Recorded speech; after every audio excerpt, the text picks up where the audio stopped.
আসসালামু আলাইকুম। আজকে আমি তোমাদেরকে নবম দশম শ্রেণীর অনুশীলনী 4.2 এর ১ নম্বরের ১৫ নম্বর অঙ্কটা করে দেখাবো।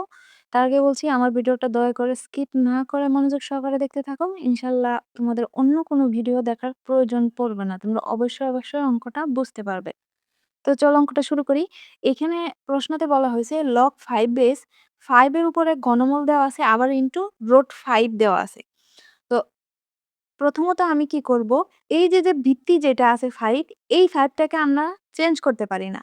আমাদের এটাকে চেঞ্জ করা যায় না ভিত্তিটাকে। তো আমরা কি করব, ভিত্তির উপরে যা আছে এই অংশটুকুকে ক্যালকুলেশন করব। প্রথমত এই যে ঘনমূল দেওয়া আছে 5 এর উপরে, এই ঘনমূলটাকে উঠাই দিব। উঠাই আমরা সূচক আকারে লিখব।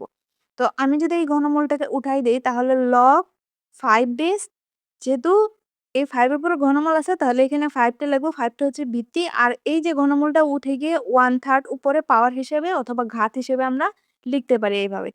ইনটু এই যে ইনটু ছিল আর এই যে 5 টা ছিল, ঠিক 5 এর উপরে যে রুটটা ছিল রুটটাকেও চেঞ্জ করে আমরা 1/2 লেখা যায়।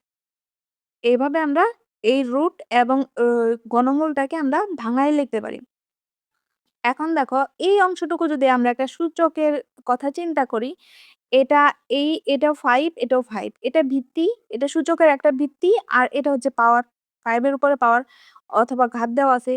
এই যে 5 এটার উপরে দেওয়া আছে, তাহলে এই অংশটুকু সূচক যদি আমি চিন্তা করি তাহলে ২ টার ভিত্তি কিন্তু একই রকম এবং মাঝখানে ইনটু চিহ্ন আছে। যদি এটা ২ টার ভিত্তি যদি একই রকম থাকে, into a to the power m into a to the power n equal into অথবা a ইনটু দিলে কি লিখতে পারি আমরা, ২ টার ভিত্তির একটা নিব এবং উপরে পাওয়ারগুলা ইনটু থাকলে যোগ হয়ে যায়। অর্থাৎ m প্লাস n হয়ে যাবে।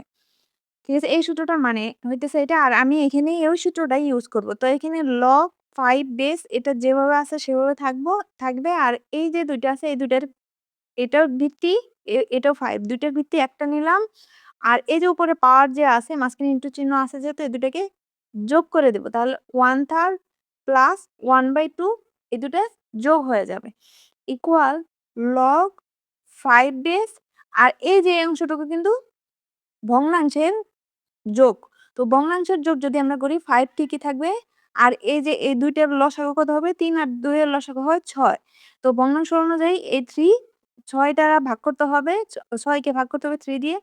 তাহলে ২ বার যাবে। আর ২ দিয়ে উপরে যে লবটা থাকবে তাকে গুণ করতে হয়। অর্থাৎ ২ একে ২ প্লাস ২ ৬ এর ভেতরে যাবে ৩ বার। ৩ দিয়ে আবার 1 কে গুণ করতে হবে। ৩ একে ৩।